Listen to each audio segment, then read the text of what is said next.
வள்ளுவன் திரைப்பட இசை வெளியீட்டு விழாவுக்கு வருகை தந்துள்ள நண்பர்கள், பத்திரிகையாளர், ஊடகவியலாளர்கள், அது போன்ற மேடையில் இருக்கின்ற வள்ளுவன் திரைப்படத்தின் கலைஞர்கள், தொழில்நுட்ப கலைஞர்கள், டெக்னீஷியன்ஸ், நடிகர்கள் அனைவருக்கும் என்னுடைய மாலை வணக்கத்தை தெரிவித்துக் கொள்கின்றேன். மிக ஒரு இனிய விழாவுக்கு என்னை அழைத்த சகோதரர் சங்கர் அவர்களுக்கு தென்னிந்திய திரைப்பட தொழிலாளர் சம்மேளனத்தின் சார்பில் என்னுடைய நன்றிகளையும் வாழ்த்துக்களையும் தெரிவித்துக் கொள்கின்றோம். உண்மையா சொல்லணும், இந்த இன்விடேஷன் கொடுத்து சங்கர் என்னை இன்வைட் பண்ணும்போது நான் ஏதோ ஒரு டாக்குமெண்ட்ரி படம் மாதிரி தான் நினைச்சது. என்ன படம் இது வந்து ஒன்றும் இதுவா இல்லையே அப்படிங்கிற இதோடு தான் நான் வந்து இந்த இன்விடேஷன் பார்த்துருந்தேன். ஆனால் ட்ரெய்லரை பார்த்த உடனே ஒரு பிரம்மாண்டமான ஒரு ஆக்ஷன் படத்தை பார்த்த மாதிரி வந்து மிக பிரம்மாண்டமாக இருந்தது. உண்மையிலேயே வந்து ஒரு கிரைம் த்ரில்லரை வந்து ரொம்ப அழகாக, ரொம்ப பியூட்டிஃபுல்லாக இருந்தது. அதனால வந்து நீங்க வந்து இப்போ நான் திரைப்படத்துறையில இருந்து எனக்கே வந்து அந்த படத்தை பற்றி ஒரு இது இல்லாத தெரியல இல்லையா. அதனால வந்து நீங்க முதல் செய்ய வேண்டிய வேலை என்ன, எந்த மீடியாவில் வந்து ரசிகர்கள்ட்ட போய் செலுத்த முடியுமோ அதை வந்து குறிப்பா வந்து கொண்டு செலுத்தி இந்த படம் எது மாதிரியான படம் அந்த ஆடியன்ஸ் வருவாங்க. அப்போ வள்ளுவன்னா ஏதோ நீ வந்து ஒரு தமிழ் பட்டியல ஏதோ ஒரு படம் எடுத்திருக்க போகுது அப்படின்னு நினைச்சு வராம விட்டுட்டாங்கன்னா அது நல்லா இருக்காது. அதனால வந்து நல்ல மிக பிரமாண்டமா இருந்தது படம். வந்து டைரக்டரா வந்து நீ வந்து கமாண்டிங்கா இருந்திருக்க. ஏன்னா வந்து கேசட் ரிலீஸ் கூட பிடிச்சது கீழே உட்காருன்னு சொல்ற அளவுக்கு உனக்கு வந்து ஒரு பவர். வழக்கமா டைரக்டர் கேசட் ரிலீஸ் கூட மாட்டாங்க. ஆனா நீ ப்ரொடியூசரை இன்னும் கண்ட்ரோல் வச்சிருக்கேன்னா அது உண்மையாவே வந்து ரொம்ப சந்தோஷமா இருக்கு. உங்க தயாரிப்பாளர் சொல்லுவது ஒன்றும் தப்பு இல்லை.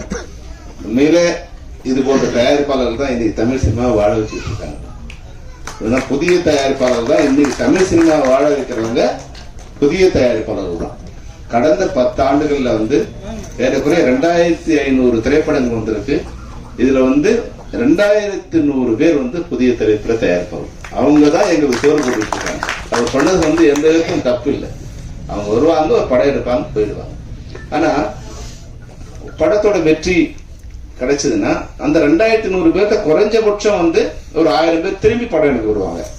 இந்த 2500 பேர்ல எங்க, ஏன்னா நான் 10 வருஷமா வந்து இந்த போஸ்ட்ல இருக்கேன், ஒரு பிரசிடென்டா இருக்கேன். அதனால வந்து எனக்கு வந்து ஓவரால் வியூ தெரியுங்கிறதால 2500 ப்ரொடக்ஷன்ஸ்ல 2100 ப்ரொடியூசர்ஸ் அந்த படத்தோட போயிருக்காங்க. மறுபடியும் வரல. திரும்பி 2வது படம் எடுக்கிறவங்க வந்து ஒரு 400 பேர் தான் 10 வருஷத்துல. அவங்க தான் திரும்பி 2வது படம் எடுத்திருக்காங்க.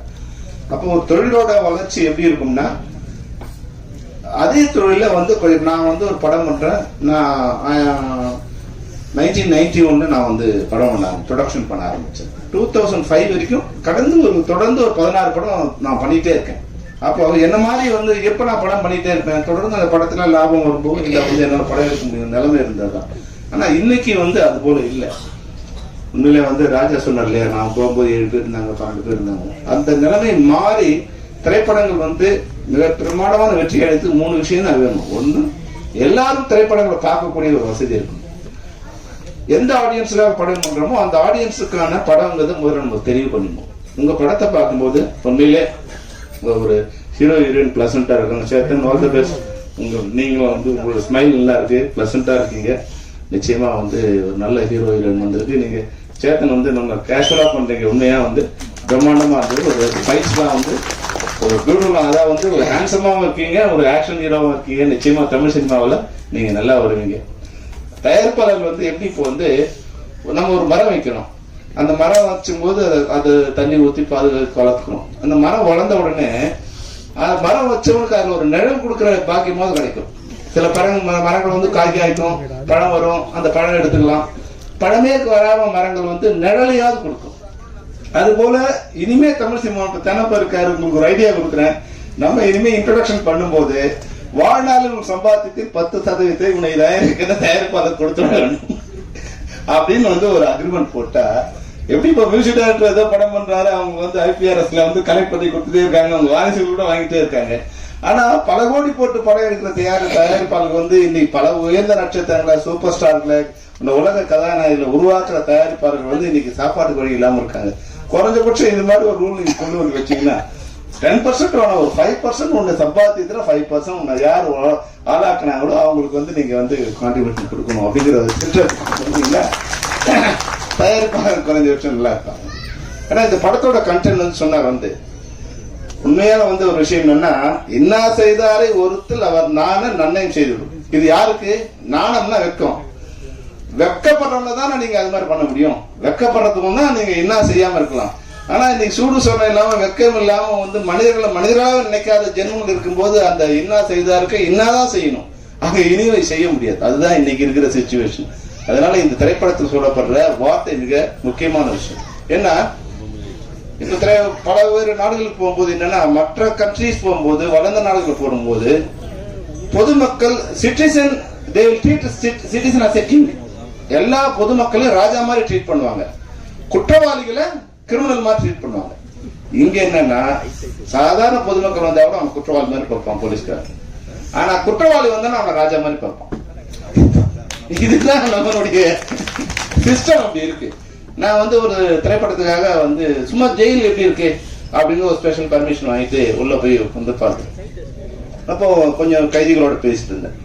அப்போ ஒரு கைதி பார்த்தோம், ரொம்ப சின்ன பையன். அவன் சின்ன பையனா வந்து ஒரு 34-35 இருக்கும். அவன் வந்து ஒரு மர்டர் பண்ணிட்டான். அவன் ஆயுள் தண்டனை அடைஞ்சிருக்கான். இப்போ வந்து அவனை அடுத்த சில மாதங்கள் ரிலீஸ் ஆக போறான். அதாவது அப்போ அவன் மர்டர் பண்ணும்போது என்ன ஏஜ் பாருங்க, 18+ அவனுக்கு. என்னன்னு கேட்டா அவன் ஃப்ரெண்ட்ஸ் எல்லாம் பேசிட்டே இருக்காங்க, படிக்கட்டுல இருந்து பேசிட்டு இருக்காங்க. கோவம் வந்து தள்ளி இருக்கான்.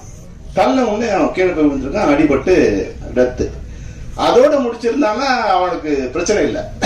அவன் என்ன பண்றான், பயத்துல அவன் ஃப்ரெண்டுக்கு ஃபோன் பண்ணிருக்கான். ஃப்ரெண்டுக்கு ஃபோன் பண்ணி என்னடா பண்ணலாம் வாடா, இது மாதிரி ஆயிடுச்சுறான்னு அவன் வந்திருக்கான். அந்த அடலசன்ட் ஏஜ்ல என்ன பண்றது தெரியாம வந்து என்ன பண்ணிருக்காங்க, அந்த பாடியை கார்ல போட்டு வண்டலூர் கொண்டு போயிட்டு அதை பெட்ரோல் ஊற்றி கொளுத்திட்டு வந்துட்டாங்க. அதுதான் பெரிய கிரைம் ஆயிடுச்சு. அப்போ அவனுக்கு வந்து லைஃப் அந்த நோக்கம் இல்லை, எந்த விதமான இதுவும் இல்லை.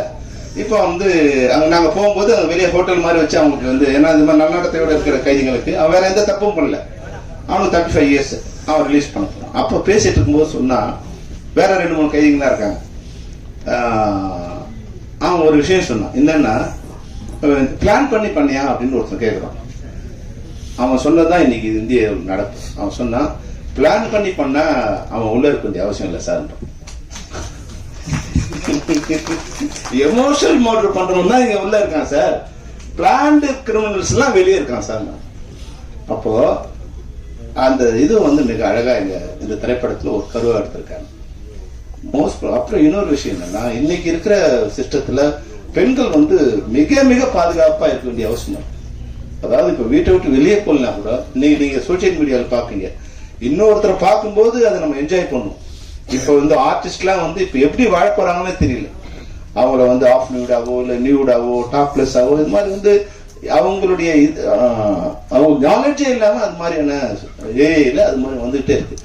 முன்னாடி இருக்க ஆடியன்ஸ் ஒரு பழைய ஸ்டில்ஸ் வெளியே வரும்போது வந்தா கூட அவங்க கஷ்டப்படுவாங்க, ஏதோ சின்ன வயசுல ஏதோ படம் பண்ணும்போது பண்ணாத இருக்காரு. ஆனா இன்னைக்கு அது வயசானவங்களா இருக்காங்க, இல்ல வந்து பழைய ஹீரோயின்ஸா இருக்காங்க, அவங்க எல்லாருமே வந்து இன்னைக்கு ஸ்கிரீன்ல வந்து அது மாதிரி சோஷியல் மீடியா பார்க்கும்போது இந்த நாடு எப்படி பாதுகாக்க போகுது, இந்த பொதுமக்களை இந்த பெண்களை எப்படி பாதுகாக்க, இதுக்கு ஒரு என்ன சட்டம் இருக்கு, இதை எப்படி வந்து எல்லாருமே பாதிக்கப்படப்படாம இவங்களை எப்படி காப்பாற்ற போறாங்க. என்னோட டாக்டர் இப்ப வந்து ஏஐ படிச்சுட்டு இருக்கா யூஎஸ்ல. அவர் ஒரு வார்த்தை சொன்னா, டேடி மனித குலத்துக்கு எதிரான ஒரு படிப்பை இப்ப எங்களுக்கு கத்துக் கொடுத்துட்டு இருக்காங்க. இதுதான் ஏஐ, இது மனித குலத்துக்கே எதிரான ஒரு விஷயம், இதை வந்து எங்களுக்கு கத்துக் கொடுத்துட்டு இருக்காங்க அப்படின்னு. அப்போ ஆர்டிபிஷியல் இன்டெலிஜென்ஸ் வந்து அவ்வளவு மோசமா இருக்கு. அப்போ இது போன்ற குற்றங்கள் வந்து இனிமே வராது. நம்மளுடைய பெண் குழந்தைகளை சோசியல் மீடியால வந்து அவங்களோட போட்டோஸ் வெளியே கொடுக்கும் போதோ இல்ல சாதாரண வெளியே கொடுக்கும் போதோ நம்ம ரொம்ப கேர்ஃபுல்லா இருக்க வேண்டிய அவசியம் இருக்கு. இன்னொன்னு, இது போல ஊடகங்கள்ல இல்ல எது ஒன்னாலும் பேசலாங்க நிலைமையில இருந்து பொதுமக்களும் தங்களையும் பாதுகாக்க நிச்சயமா இது போன்ற பாதிக்கப்பட்டவங்க இது மாதிரி இருந்து ஒரு கட்டத்துல வந்து ரிவர்ஸ் ஆகலாம். அன்னைக்கு வந்து நாடு வந்து வன்முறையை நோக்கி தள்ளப்படும். எல்லார் கையிலையும் கத்தி இருக்கும். பாதிக்கப்பட்டவன்னா ஒண்ணு அவனுக்கு நீதி கிடைக்கணும், இல்லைன்னா அதுக்கான நீதியை அவனே தேடி. அதுதான் இந்த திரைப்படத்தின் மூலமா சொசைட்டிக்கு நம்ம இயக்குனர் கொடுத்திருக்காங்க. இந்த திரைப்படம் எனக்கு பார்க்கும்போது ஒரு ப்ளசண்டா இருக்கு. முக்கியமா அஸ்வத்துக்கு வந்து கங்க்ராச்சுலேஷன் அஸ்வத்.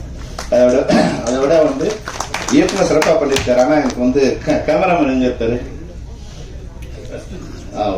நிச்சயமா பியூட்டிஃபுல்லா பண்ணிருக்காரு. கேமரா அவங்க வந்து அவ்வளோ பியூட்டிஃபுல்லா பண்ணிருக்காங்க. ஒரு சாதாரண ஒரு ராக்கை வந்து அழகா வந்து ஃப்ரேம் பண்ணி எல்லாமே ஒரு சாதாரண இடம் தான், நாங்கள் பார்த்த இடம் தான்.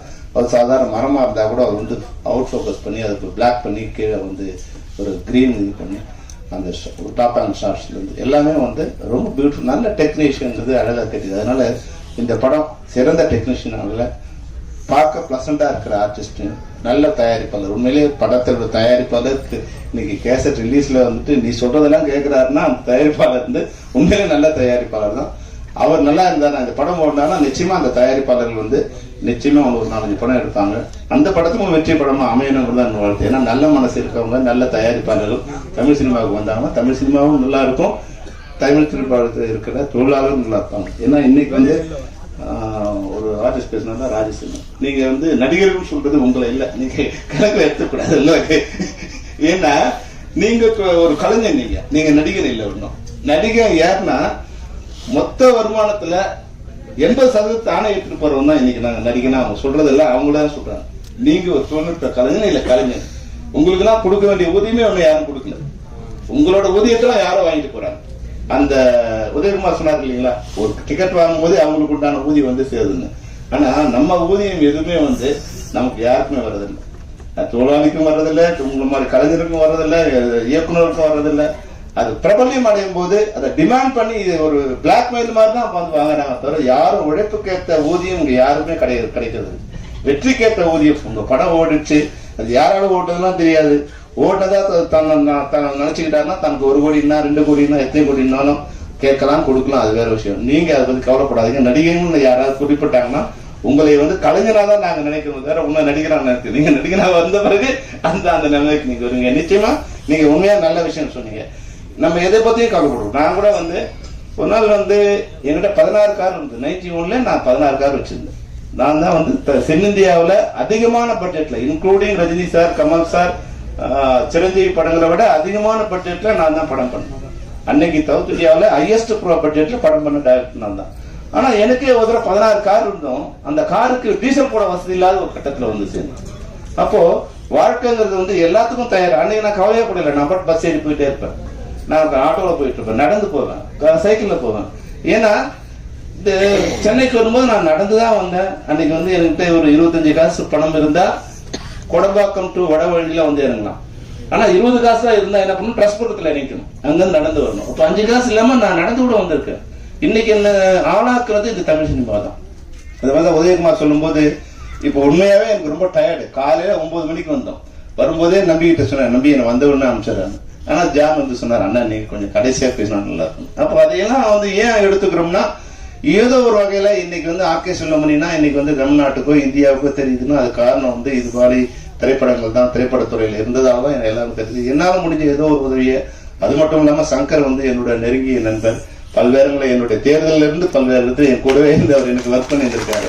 அந்த வகையில் இந்த அடாது மழை பெஞ்சாலும் உள்ள வரும்போதே எனக்கு ரொம்ப சந்தோஷமா இருந்தது. என்னன்னா வெளியே வந்து பழைய காலத்துல வந்து சினிமா தட்டுல வந்து எப்படி வந்து 2 வீலர்ஸ் ஃபுல்லா கியூ கட்டி நிற்குமோ அது மாதிரி வெளியே ஃபுல் கியூல இருந்தது. அது உள்ள வரும்போது எனக்கு சந்தோஷமா வந்து மேடையிலேயே வந்து நிறைய நண்பர்கள் உங்களுக்காக வந்திருக்காங்க. தயாரிப்பாளர்கள் அவங்களுக்கு தெரிஞ்சிருக்குமா இல்லையான்னு தெரியல. ஏன்னா வந்தவங்களை பாதி பேருக்கு மேல உனக்காக தான் வந்திருப்பாங்க நினைக்கிறேன். ஏன்னா உன்னோட நட்பு அது மாதிரி, உன்னோட கமாண்டிங்கும் இருக்கு, உன்னோட தொழில் திறமையும் நல்லா இருக்கு. இந்த படம் நிச்சயமா மிக பிரம்மாண்டமான வெற்றியிடும். அந்த வெற்றிக்கு என்னுடைய அச்சாரமான வாக்குகளை தெரிவிக்கிறேன். All the best, Suresh.